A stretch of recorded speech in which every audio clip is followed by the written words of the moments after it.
So hello students, स्वागत करता हूं आप सभी का आपके इस चैनल अमित इंग्लिश स्टडी में। सो स्टूडेंट्स, अगर आपको बिल्कुल आसान तरीके से इंग्लिश पढ़ना लिखना बोलना सीखना है और आपको बिल्कुल भी इंग्लिश पढ़ने नहीं आता है, तो आज के इस वीडियो में हम आपको बिल्कुल आसान तरीके से इंग्लिश पढ़ना भी सिखाए हैं और लिखना बोलना सब कुछ सिखाए हैं। सो स्टूडेंट्स, आज के इस वीडियो में क्या करेंगे कि एक एक वर्ड का उच्चारण लिख देंगे जिसे आप देखकर पढ़ पाएंगे और साथ ही में उसका मीनिंग लिख देंगे जिससे आपको उसका मतलब समझ में आएगा, और इंग्लिश टू हिंदी ट्रांसलेशन करेंगे जिससे आपको स्टोरी का सार समझ में आएगा। ओके, चलिए स्टार्ट करते हैं। अगर आप लोग वीडियो पर नए आए हो तो वीडियो कर दीजिए लाइक और चैनल को सब्सक्राइब और शेयर कर लीजिएगा इसी तरह से इंग्लिश पढ़ना लिखना बोलना सीखने के लिए। अगर कोई डाउट होता है तो आप कमेंट करके पूछ सकते हैं, आपको रिप्लाई जरूर दिया जाएगा।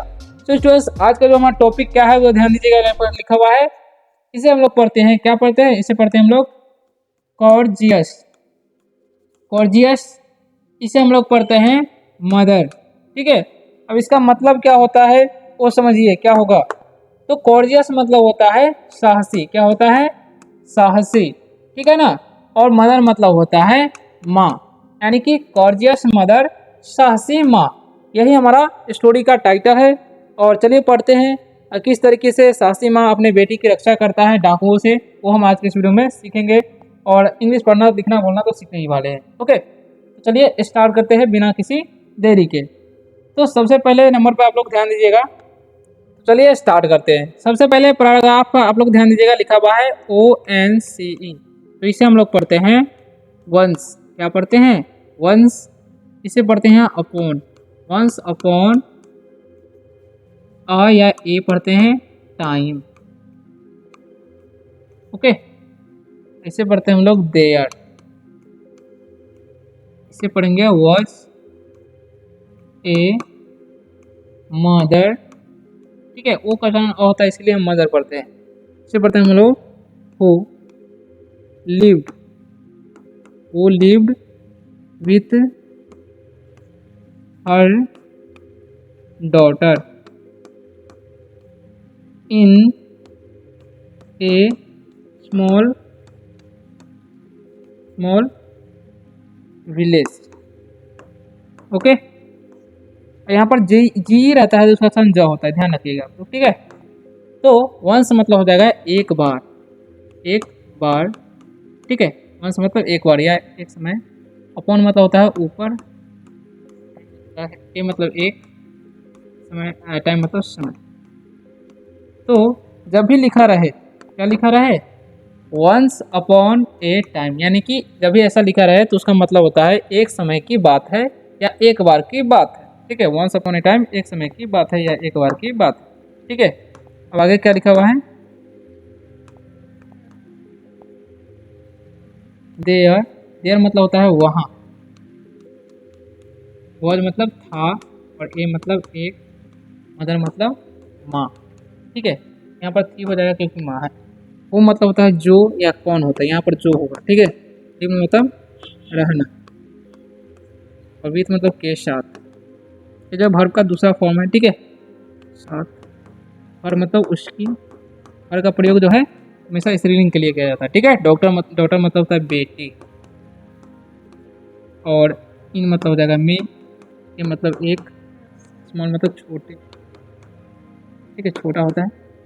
विलेज मतलब गांव।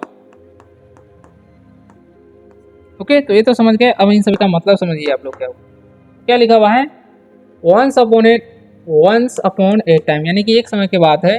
देयर वॉज ए मदर, यानी कि एक माँ थी। ठीक है, who lived with her daughter, यानी कि जो अपने बेटी के साथ रहती थी। ठीक है, इन ए स्मॉल विलेज, यानी कि एक छोटे से गांव में। ओके, अब आगे बढ़ते हैं, अगले सेंटेंस को पढ़ते हैं। अब आगे क्या लिखा हुआ देखिए। One day A group of robbers came to the village and started stealing। ठीक है, stealing from from the houses. ठीक है, तो इसका मतलब समझिए क्या होगा। वन मतलब होता है एक, डे मतलब दिन, ए मतलब एक, ग्रुप मतलब होता है झुंड, झुंड बोल सकते हैं, ग्रुप। सॉरी, यहाँ पर ग्रुप मतलब झुंड नहीं होगा। ठीक है, यहाँ पर ग्रुप मतलब हो जाएगा समूह। ठीक है, ग्रुप मतलब हो जाएगा यहाँ पर समूह। ठीक है, ऑफ मतलब का, और रॉबर्स मतलब होता है डाकू, और के मतलब आए, क्योंकि ये वर्ब का दूसरा रूप। ठीक है, टू, टू मतलब को होता है या से, द का कोई मीनिंग होता है, विलेज मतलब गांव। ओके, एंड मतलब हो जाएगा और, स्टार्टेड मतलब शुरू किया, शुरू किया, क्योंकि ये जो है वर्ब का दूसरा रूप है। स्टीलिंग मतलब चोरी करना। ठीक है, चोरी करना। फ्रॉम मतलब से। ठीक है, द का कोई मीनिंग नहीं होगा। हाउसेज मतलब घरों, घरों को। ठीक है, अब इसका मतलब समझिए क्या हो जाएगा। तो हो जाएगा वन डे यानी कि एक दिन, एक ग्रुप ऑफ रॉबर्स यानी कि डाकुओं का समूह, केम यानी कि आया, टू द विलेज यानी कि एक दिन डाकुओं का समूह गांव में आया। ठीक है, एंड और started stealing from the houses, और घरों को लूटना शुरू कर दिया, यानी कि घरों में चोरी करना शुरू कर दिया। ठीक है, अब आगे बढ़ते हैं, अगले सेंटेंस को पढ़ते हैं।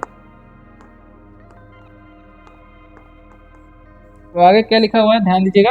लिखा हुआ है द मदर न्यू, न्यू पढ़ते हैं, ये जो है यहाँ पर साइलेंट है। ठीक है, that they would come to their house as well. Okay, ठीक है, तो इसका मतलब समझिए। तो क्या लिखा हुआ है, द का कोई मीनिंग नहीं होगा, मदर मतलब माँ। ठीक है, न्यू मतलब, न्यू मतलब जानना होता है, जाना हो जाएगा, जैसे पता चला, क्या हो जाएगा, पता। दैट मतलब की हो जाएगा यहाँ पर, दे मतलब वेल। ठीक है, वुड मतलब होता है चाहेंगे, कम मतलब आए, आए कम मतलब आना हो जाएगा। ठीक है, टू मतलब से या को, द को देयर मतलब उन लोगों को, उन लोगों, हाउस मतलब घर, और एज मतलब होता है जैसे, वेल मतलब होता है कुआं भी होता है, अच्छा भी समझ लेंगे। ठीक है, अब इसका मतलब समझिए क्या हो जाएगा अच्छी तरह से। ठीक है ना, तो क्या होगा समझिए। तो क्या लिखा हुआ है, sorry the mother knew that, यानी कि माँ को पता चला कि they would come to their house as well, यानी कि माँ को पता चला कि वो जो डाकुओं का समूह है उसकी घर की तरफ आ रहे हैं। ठीक है, बोल सकते माँ को पता था कि उसके घर भी आएंगे। ओके, तो आगे बढ़ते हैं, आगे क्या होता है समझते हैं। ठीक है, तो आगे क्या लिखा हुआ है, she decided to protect her daughter and the valuables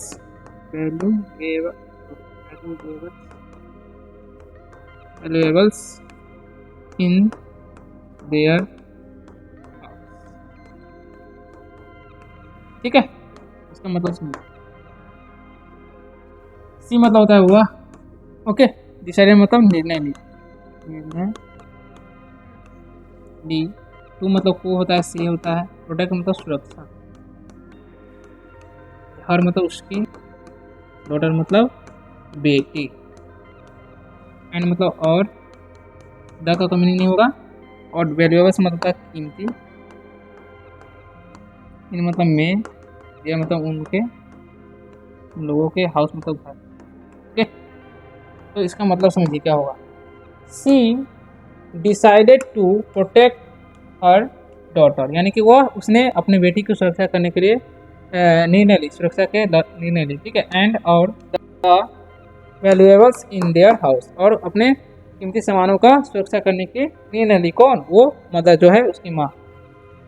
अब आगे क्या लिखा हुआ है? The mother came up with a plan, ठीक है, to scare off the rovers, ठीक है, रोवर्स। इसका मतलब समझिए क्या हो जाएगा, ठीक है। द का कोई मीनिंग नहीं होता है, और मदर मतलब माँ, ठीक है। ये मतलब आए, अप मतलब ऊपर, विथ मतलब के साथ, ये मतलब होता है एक, प्लान मतलब होता है योजना, और टू मतलब से या को, इसका मतलब है डर, डराना, फिर ठहराना लिखा गया तो, ठीक है, डरा हुआ बोल सकते हैं, ठीक है। ऑफ मतलब होता है बंद, द का मीनिंग नहीं, रोबर्स मतलब डाक, ठीक है। तो इन सभी का मतलब समझिए क्या होगा। The mother came off with a plan to scare off the robbers, इसका मतलब क्या हो जाएगा, यानी कि इसका मतलब होगा माँ ने लुटेरों को डराने के लिए एक योजना बनाई, ठीक है। अब आगे बढ़ते हैं, तो आगे off in to pretended to be a ghost, इसका मतलब समझिए आप लोग। अब आगे देखिए क्या होता है।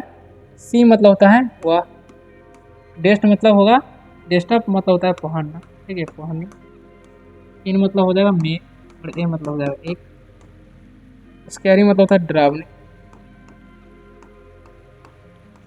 कॉस्ट्यूम मतलब पोशाक, ओके। एंड मतलब और। प्रिटेंड मतलब होता है बहाना करना, बहाना करना या नाटक करना, ठीक है। टू मतलब हो, बी मतलब होना, ए मतलब एक, ठीक है।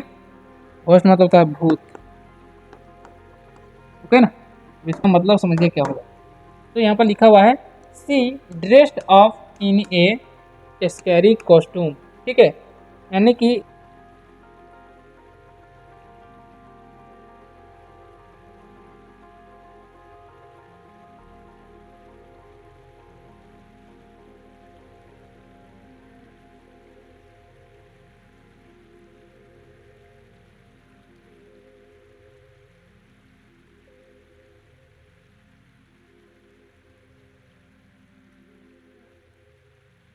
इसका मतलब हो जाएगा उसने डरावनी पोशाक पहनी, ठीक है, उसने डरावनी पोशाक पहनी। एंड और pretend to be a ghost, यानी कि उसने एक डरावनी पोशाक पहनी, ठीक है ना। और क्या हुआ उसके बाद, क्या हुआ देखिए, देखिए क्या होगा, भूत होने का नाटक किया, यानी कि उसने एक डरावनी सा पोशाक पहन ली और भूत बनने का नाटक की, ठीक है। अब आगे बढ़ते हैं। अब आगे देखिए क्या लिखा हुआ है, व्हेन द रोबर्ट्स इंटर्ड, थोड़ी इसे इंटर नहीं बोलते हैं, इसे entered, entered their house, they were scared to see the ghost, okay, and ran away, okay. इसका मतलब क्या होगा वो समझिए। वेन मतलब होता है जब, जगह का मीनिंग नहीं। रॉबर्स मतलब डाकू। एंटर मतलब प्रवेश किया, प्रवेश किया, क्योंकि ये पास में चला जाएगा होगा दूसरा। देयर मतलब उनके, हाउस मतलब घर में, ठीक है, जैसे घर होगा इसे बोलते हैं। दे मतलब वे लोग कौन, डाकू। वर मतलब थे, इसका मतलब डर गए, फिर मतलब डरा हुआ, ये भी पास में चला जाएगा और का दूसरा रूप है। टू मतलब कोई ऐसे, ये मतलब देखना, ठीक है। जगह को मीनिंग नहीं होगा, घोस्ट मतलब होता है भूत, एंड मतलब होता है और, एंड मतलब भागा, ये मतलब दूर, okay.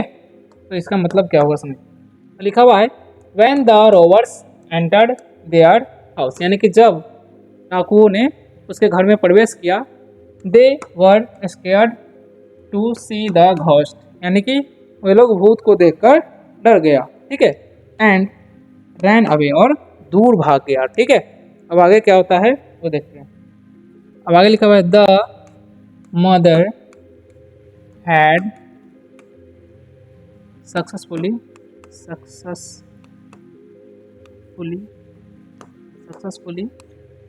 scared them off and protected her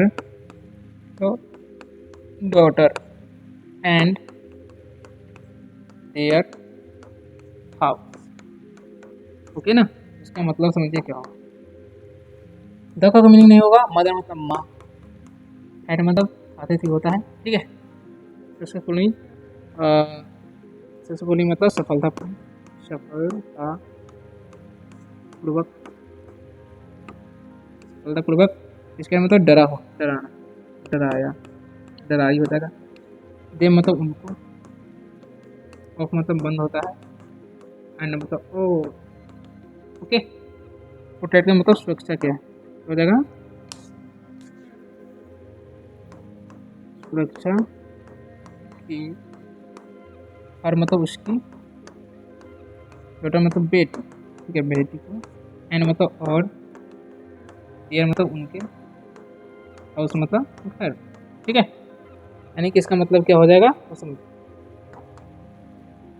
the mother had successfully scared them, यानी कि माँ उससे, माने डाकुओं को डराने में क्या हो गया, सफलतापूर्वक उसे डराया, ठीक है। माँ डाकुओं को सफलतापूर्वक डराया, उसे सफलतापूर्वक डराया, ठीक है। देम यानी कि उनको सफलतापूर्वक डराया, ठीक है। Of and protected her daughter and their house, और अपने बेटी को और अपने घरों को सुरक्षा की, ठीक है। तो आशा करता हूँ कि आप लोगों को वीडियो अच्छा लगा होगा। वीडियो अच्छा लगा वीडियो को लाइक कीजिए और चैनल को सब्सक्राइब अवश्य कर लीजिएगा। इसी तरह से इंग्लिश पढ़ना लिखना बोलना सीखने के लिए। मिलते हैं अगले वीडियो में किसी और टॉपिक के साथ, तब तक के लिए बाय, टेक केयर।